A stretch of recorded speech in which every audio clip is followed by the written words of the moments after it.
আমার বাম পাশে রয়েছে ঢাকা থেকে উত্তরবঙ্গগামী মানুষের যাতায়াত এবং আমার ডান পাশে রয়েছে উত্তরবঙ্গ থেকে ঢাকামুখী মানুষের যাতায়াত।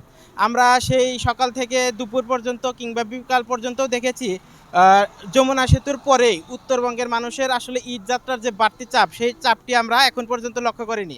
তবে আমরা এই মুহূর্তে দেখতে পাচ্ছি যে উত্তরবঙ্গের যে সকল মানুষজন যাতায়াত করছে সেই সমস্ত মানুষের জন্য যে যানবাহনগুলো রয়েছে কিংবা প্রাইভেট কার, মোটরসাইকেল, সেই সকল যানবাহনগুলো যমুনা সেতু পার হওয়ার পরেই স্বাভাবিকভাবে চলতে পারছে। তবে উত্তরবঙ্গ থেকে যে সকল যানবাহন ঢাকামুখী সেই সকল যানবাহন এখন পর্যন্ত চলাচল করতে পারছে না। সেই সায়দাবাদ থেকে যমুনা সেতু পশ্চিম পারের যে 3 কিলোমিটার মহাসড়ক রয়েছে, এখানে তীব্র যানজট, থেমে থেমে একদম কচ্ছপ গতিতে সেই সকল যানবাহনগুলো চলছে। আমরা প্রশাসনের সাথে কথা বলে যেমনটা জানতে পেরেছি যে উত্তরবঙ্গের মানুষের যেহেতু চাপ, তারা যেহেতু আসলে বাড়ি ফিরছে, কিন্তু যে সকল যানবাহন রয়েছে আসলে উত্তরবঙ্গ থেকে ঢাকামুখী সেই সকল যানবাহনে যাত্রী চাপ নেই। তারা মূলত পুনরায় ঢাকা যেয়ে যাত্রী তুলে আবার ফিরবে হচ্ছে উত্তরবঙ্গে। তো সেই ক্ষেত্রে আসলে আপাতত যমুনা সেতু কর্তৃপক্ষ টোল প্লাজায় টোল বন্ধ রেখেছে, তবে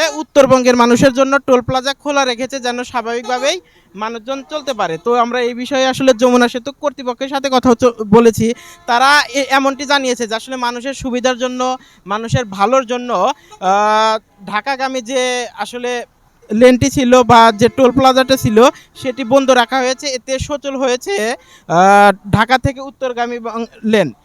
স্বাভাবিক সময়ে এই সিরাজগঞ্জ মহাসড়কই একমাত্র একটি মহাসড়ক যে মহাসড়কে 22 জেলার প্রায় 18,000 যানবাহন চলাচল করে। তবে ঈদ উপলক্ষে, ঈদের আগে এবং পরে এই মহাসড়কে যেন আসলে যাত্রীর চাপ 2 থেকে 3 গুণ বৃদ্ধি পায়। আমরা যমুনা সেতু কর্তৃপক্ষের সাথে কথা বলেছি, তারা আসলে যেমনটি জানিয়েছে যে গত 24 ঘন্টায় এই মহাসড়কের বা যমুনা সেতু দিয়ে 51,849টি যানবাহন পারাপার হয়েছে এবং সেতু কর্তৃপক্ষ টোল আদায় করেছে 3,59,83,000 টাকা। এদিকে যাত্রীদের ঈদ যাত্রা নির্বিঘ্ন করতে গত 3 জুন বিকালেই হাটিকুমরুল ইন্টারচেঞ্জের পাবনাগামী লেন খুলে দেওয়া হয়েছে। এর ফলে আসলে হাটিকুমরুল গোলচত্বর এলাকায় চাপ অনেকটা কমে এসেছে।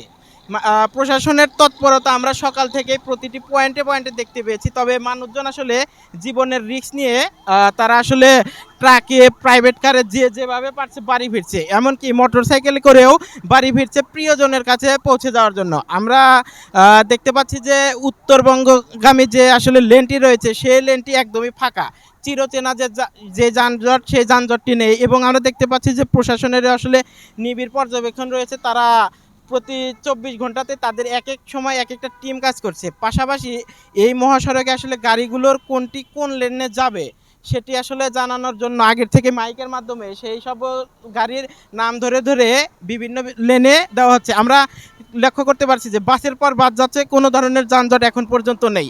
তবুও আসলে অন্যান্য ঈদে এই মহাসড়কটি আসলে ছিল উত্তরবঙ্গের ঈদযাত্রায় যানজটের হটস্পট নামে পরিচিত।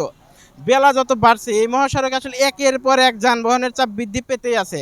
আমরা দেখতে পাচ্ছি আসলে ট্রাকে করেও বাড়ি ফিরছে মানুষ, কারণ তাদের সাথে কথা বলে যেমনটা জেনেছি যে আসলে বাস ভাড়া দ্বিগুণ এমনকি 3 গুণও নেওয়া হচ্ছে। তবে ট্রাকে আসলে তারা অল্প খরচে যেতে পারছে এবং মোটর সাইকেলে আসলে বাবা, মা, স্ত্রী এমনকি পুত্র তাদেরকে নিয়েও বাড়ি ফিরছে উত্তরবঙ্গের মানুষ। তো সব কিছু ঠিক থাকলে এবং আসলে প্রশাসনের তৎপরতা যদি এভাবে বজায় থাকে, যমুনা সেতু পার হলে আসলে উত্তরবঙ্গের মানুষের আর কোনো কষ্ট থাকবে না। যমুনা সেতুটি এমন হয়ে দাঁড়িয়েছে এটা যেন আসলে মুদ্রার এপিঠ এবং ওই পিঠ। ঠিক যমুনা সেতুর পূর্ব পারে প্রচণ্ড দাম। আমরা আমাদের টাঙ্গাইল প্রতিনিধির সাথে কথা বলে যেমনটি জানতে পেরেছি যে যমুনা সেতুর পূর্বে পারে প্রচণ্ড জ্যাম রয়েছে, তবে আসলে পশ্চিম পারে নেই কোনো জ্যাম। এরকমটা ধারণা করা হচ্ছে যে আসলে উত্তরবঙ্গের মানুষ যখনই যমুনা সেতু পার হবে তারা আসলে দ্রুত পরিবার পরিজনের কাছে পৌঁছে যেতে পারবে, কোনো রকম যানজট হবে না। আমরা কিছু চালকের সাথে কথা বলেছি, যাত্রীদের সাথেও কথা বলেছি।